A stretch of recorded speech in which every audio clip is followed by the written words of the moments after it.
గౌరవ ముఖ్యమంత్రి గారికి శ్రీ నారా చంద్రబాబు నాయుడు గారికి నా హృదయపూర్వక నమస్కారాలు. వేదిక పైన ఉన్న సాటి గౌరవ మంత్రివర్గ సభ్యులందరికీ, వేదిక పైన ఉన్న ఎంపీ గారికి, ఎమ్మెల్యే గారికి, నాయకులందరికీ నా హృదయపూర్వక నమస్కారాలు. ఇక్కడికి విచ్చేసిన విశిష్ట అతిథులందరికీ ప్రతి ఒక్కరికి నా హృదయపూర్వక నమస్కారాలు. అమరజీవి పొట్టి శ్రీరాములు గారికి ఆయన వర్ధంతికి ముందస్తుగా చేతులెత్తి ఆయనకి నా నివాళులు అర్పిస్తున్నాను. మనం ఎందుకు వర్ధంతులు కానీ జయంతులు కానీ మహానాయకులు ఎందుకు మనం చేసుకోవాలి అంటే, మనిషి మర్చిపోవడం సహజం, మరుపు చాలా సహజం. ఎవరైతే మనకు అన్నం పెట్టారో, ఎవరైతే మనకు నిలబడ్డారో, ఎవరైతే మన కోసం పనిచేశారో, తల్లిదండ్రులు కూడా మర్చిపోతాం మనం. హ్యూమన్ మెమరీ అంత, హ్యూమన్ సైకాలజీ అలాంటిది. కంటిన్యూటీ ఆఫ్ మెమరీ చాలా అవసరం. మన తాతలు ముత్తాతలకు కూడా మనం ఎందుకు పితృదేవతలు అని చెప్పి మనం పిండం పెడతామంటే, ఎవరి వల్ల అయితే మనం వచ్చాం వాళ్ళు మర్చిపోకూడదని చెప్పి. అలాంటిది ఇన్ని కోట్లాది మందికి ఈ రోజున నాలాంటి వాడు కూడా రాష్ట్రానికి ఈ స్థాయిలో మీరందరూ పెట్టగలిగారంటే దానికి ఉనికినిచ్చిన వాడు. 50 రోజుల పైన అన్నపానీయాలు లేకుండా కడుపు మలమలమల మాడిపోతూ, పేగులు యాసిడ్ పేగుల్లోంచి వస్తూ ఉంటే, మంటలు మండిపోతూ ఉంటే, దానికి ఏమి చేయాలో తెలియక ఒక మట్టి తీసుకొని, బంకమట్టి తీసుకొని ఒక బట్టకు రాసి దాన్ని తడిపి పొట్టకి చుట్టుకొని మహాక్షోభ అనిపించిన మహానుభావుడే. భార్య చనిపోయింది, కొడుకు చనిపోయాడు, కేవలం సమాజం కోసం, దేశం కోసం బతికిన మహానుభావుడే. ఆయన వేదన ఇవన్నీ ఎప్పుడు ఎక్కువ మందికి తెలియదు. ఆయనకి ఏదో ఒక ఆయన వల్ల వచ్చిందని ఒక చిన్నప్పుడు స్కూల్లో చదువుకుంటూ మాకు అనిపించి, అంతకు మించి ఎప్పుడు ఉండేది. నాకు ఎప్పుడు కూడా ఎందుకు వెతికేవాడంటే, స్పెషల్ పాలిటిక్స్కి వచ్చాక అది కూడా ఆయన గొప్పతనం ఎప్పుడు మాకు మరింతగా అర్థమైంది అంటే, రాష్ట్ర విభజన జరిగిన తర్వాత ఎవరైతే మనకి మూలకారకులు ఆంధ్రప్రదేశ్కి, ప్రతిసారి పొట్టి శ్రీరాములు గారి విగ్రహం ఎతకాలి అంటే ఆర్యవైశ్య సమాజంలో దొరుకుతుంది తప్ప తక్కువ చోట్ల దొరుకుతుంది. ఆయన ఒక జాతికి నాయకుడు కాదు, ఒక కులానికి నాయకుడు కాదు, ఆంధ్ర జాతికి నాయకుడు ఆయన. అలాగే భాషా ప్రయుక్త రాష్ట్రాలకి ఆద్యుడు, దానికి దారి వేసినవాడు. స్వాతంత్రం వచ్చిన తొలి రోజుల్లో ఇది. ఇందాక మనం దాంట్లో చూస్తూ ఉంటే ఆయన మీద చేసిన ఆ డాక్యుమెంటరీ ఫిల్మ్ కూడా చాలా అద్భుతంగా తీశారు. INPR డిపార్ట్మెంట్ అందరికీ నా హృదయపూర్వక మీకు అభినందనలు తెలియజేస్తున్నాను. చాలా అద్భుతంగా తీశారు, చాలా హృదయానికి హత్తుకునేలా తీశారు, గుండెలు కదిలించేలా తీశారు.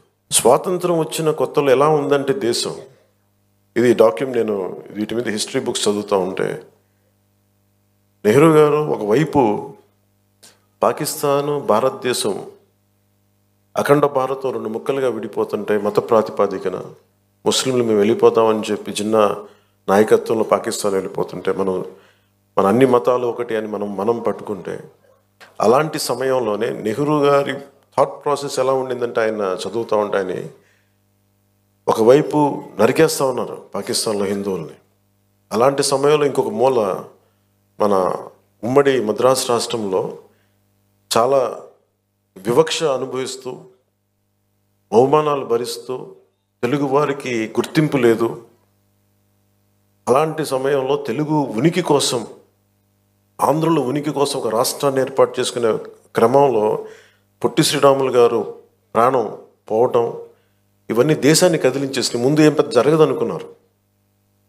నెహ్రూ గారు అన్నది కూడా ఏంటంటే, అసలే రాష్ట్ర విభజన జరిగిన ఈ పరిస్థితుల్లో మళ్ళీ ఈ వివక్ష ఏంటి, మళ్ళీ కూర్చోబెట్టి భాషా ప్రయుక్త రాష్ట్రాలు దేశాన్ని ఎలా కలిపి ఉంచాలి అనేది ఆయనది. ఒకవైపు ఏమో వాస్తవం ఏంటంటే, ఇక్కడ మీరు సంబంధం లేదని చెప్పేసి వివక్ష. వీటి మధ్యలో రాష్ట్ర నాయకులు కానీ దేశ నాయకులు కానీ ఎంతో నలిగిపోయి, ఆయన కూడా ఎందుకు ఆయన మీద కోపం, అందరికీ ఎందుకు రాలేకపోయారు, ఎందుకు శవాన్ని మోయడానికి ఎందుకు రాలేదంటే కోపం అన్నమాట.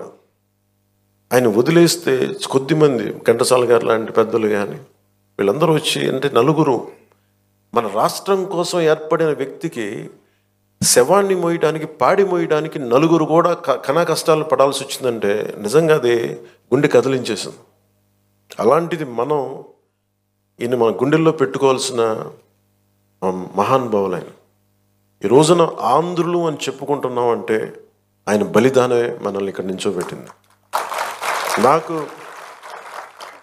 చాలాసార్లు రకరకాలుగా ఉంటుంది. ఒకసారి ఆంధ్రప్రదేశ్ విడిపోయి మన భాషా ప్రయుక్త రాష్ట్రాలు జరిగిన తర్వాత మనకి ఒకసారి మన కర్నూలు రాజధానిగా ఒక డేట్ పెట్టాం. తర్వాత మళ్ళీ మనకి తెలంగాణ రాష్ట్రాన్ని విలీనం చేసి ఉమ్మడి ఆంధ్రప్రదేశ్కి ఏర్పడిన ఒకటి మళ్ళీ విడిపోయిన తర్వాత ఇవన్నీ మొన్న చాలాసార్లు క్యాబినెట్లో మాట్లాడుతూ ఉంటే గౌరవ ముఖ్యమంత్రి గారు చంద్రబాబు నాయుడు గారు చెప్పింది ఆయన ఆత్మార్పణ దినాన్ని మనం చాలా ఘనంగా జరుపుకోవాలి.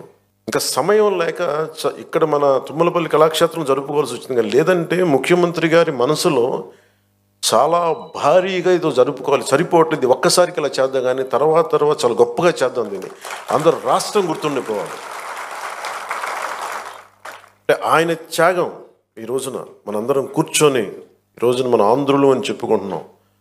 భారతదేశంలో ఒక బలమైన రాష్ట్రంగా ఏర్పడ్డామంటే అలాంటి మహానుభావుడి పాదాలకి నేను సాష్టాంగపడి పాదాభివందనాలు తెలియజేస్తూ, ఈ రాష్ట్రం ఒకరి బలిదానం మీద జరిగింది, త్యాగాలు లేకుండా ఏమీ జరగదు. ఆయన తల్లి మన భార్య బిడ్డను పోగొట్టుకొని ఎందుకు చేయాల్సి వచ్చింది అంటే మనందరి కోసం చేసిన వ్యక్తి.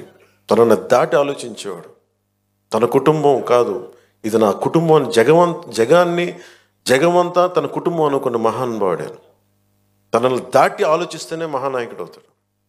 తన కుటుంబాన్ని దాటి, తన పరిసరాల్ని దాటి, తనది అని దాటి వచ్చినవాడే మహానాయకుడు అవుతాడు. అలాగే ఈరోజు మనకి ఆయన స్ఫూర్తిని మాకు క్యాబినెట్లో వివరించి చెప్పి మమ్మల్ని అందరినీ ఉత్తేజపరిచి ఆయన చేసిన త్యాగాల్ని మాకొకసారి మరోమారు గుర్తు చేసి మా అందరికీ ఒక బాధ్యతని గుర్తు చేసి మాకు ఆయన ఆత్మార్పణ దినాన్ని చాలా బలంగా జరుపుకోవాలి, మనం కృతజ్ఞతలు అయి ఉండాలి, దానికి మనం బద్దులై ఉండాలని చెప్పి 10 సార్లు మాకు ఉత్తేజపూరితంగా చెప్పిన శ్రీ నారా చంద్రబాబు నాయుడు గారికి మనస్ఫూర్తిగా వారికి నా కృతజ్ఞతలు, నా అభినందనలు తెలియజేస్తున్నాను.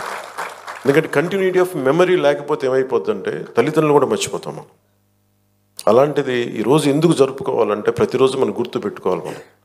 నేను ఈరోజు అన్నం తింటున్నాను, నేను ఒక పదవి వచ్చింది, నేను ఒక ఉద్యోగం చేస్తున్నాను, భాషా ప్రయుక్త రాష్ట్రాలు వచ్చినాయి అంటే ఆయన బలిదానం వల్ల. అది గుర్తుపెట్టుకోవడానికి ఇలాంటి సంస్మరణ దినాలు చాలా అవసరం గుర్తుపెట్టుకోవడానికి. అలాగే ఆయన చేసిన త్యాగాన్ని మరింత ఇనుముడింప చేయాలి అంటే ఇందాక గౌరవ మంత్రి పార్థసారథి గారు చెప్పినట్టుగా గౌరవ ముఖ్యమంత్రి శ్రీ నారా చంద్రబాబు నాయుడు గారి నాయకత్వంలో విజన్ 2047 ఆవిష్కరించారు పుస్తకాన్ని. ఎలా ఉండాలి విజన్ అనేది.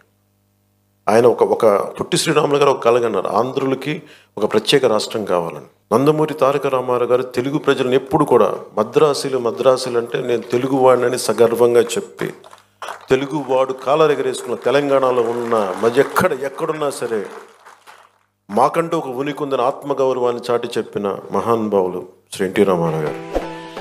అలాగే చంద్రబాబు నాయుడు గారు మనం చెప్పారు, ఒక పార్టీని నడుపుతూ ఎంత కష్టమో నేను చెప్తా ఉన్నాను. ఆయన మనుగడ సభలో చెప్పాను, చాలా కష్టం ఒక పార్టీని నడపడం. ఒక 5 కోట్ల మంది, ఇన్ని కోట్ల మంది ప్రజల తాలూకు జీవితాన్ని నిర్దేశించే పాలసీలు తీసుకురావడం చాలా కష్టం, కంకణబద్దులై ముందుకు తీసుకెళ్ళడం కష్టం. అలాంటిది 2047కి ఎలా ఉండాలి రాష్ట్రం, అదొక డాక్యుమెంట్, అది ఒక దిశానిర్దేశం చేస్తుంది. ఇలాంటి అవకాశాలు ఉన్నాయి, ఎంత పెట్టుబడి పెట్టబోతున్నాం, లేదంటే మనం నేచర్ ఫార్మింగ్ ప్రకృతి వ్యవసాయం చేస్తున్నాం, లేదంటే ఇన్ని ఉద్యోగాలు కల్పించబోతున్నాం, లేదంటే ఇలాంటి మన టూరిజంలో ఇలాంటి ఆలోచనలు ఉన్నాయి. ఇవన్నీ ఏం చెప్తున్నాయి అంటే ఎవరైనా అందిపుచ్చుకోవచ్చని. దీనికి ఒక కులం లేదు, ఒక మతం లేదు, ఒక ప్రాంతం లేదు.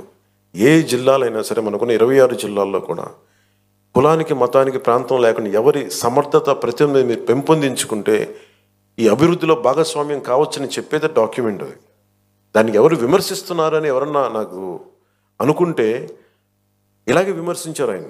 1990లో కూడా విజన్ 2020 ఏంటి అర్థం లేదన్నది అందరికీ కనిపిస్తే వాళ్ళు మహానాయకులు ఎందుకు అవుతారు? ఆయనకి కనిపించింది రాళ్లలో రప్పలో ఒక మహానగరాన్ని సైబరాబాద్ వచ్చింది, దానిలో కొన్ని లక్షల మంది. మన రాష్ట్ర విభజనకి సర్ప్లస్ బడ్జెట్ వచ్చేంత స్థాయికి ఒక క్యాపిటల్ పట్టుకుంది. అలాంటిది ఆయన మళ్ళీ ఈ 24 కూర్చొని రేయింబవళ్ళు కష్టపడి అందరి సలహాలు సూచనలు తీసుకొని 2047 విజన్ డాక్యుమెంట్ని తీసుకెళ్ళి అది సంపూర్ణంగా మనందరం చెయ్య కలిపి కులాలకి మతాలకి ప్రాంతాలకి అతీతంగా తీసుకెళ్తే అది $2.2 ట్రిలియన్ ఎకానమీగా అది ముందుకెళ్తే ఆ రోజు పొట్టి శ్రీరాములు గారికి సాధించిన ఆయన బలిదానానికి నిజంగా నివాళి ఏర్పాటు చేసినట్టు అవుద్ది. మనందరం కంకణబద్ధులై ఉందాం. అలాగే నా వైపు నుంచి సంపూర్ణంగా ఆయన స్ఫూర్తిని అలాగే విజన్ 2047ని ముందుకు తీసుకెళ్ళడానికి కంకణబద్ధులై ఉంటాం, ముందుగా కమిటెడ్గా ఉంటామని తెలియజేసుకుంటూ మరోమారు పొట్టి శ్రీరాములు గారికి ఆయన ఆత్మార్పణ దినానికి నేను జోహార్లు అర్పిస్తూ సెలవు తీసుకున్నాను. జై హింద్.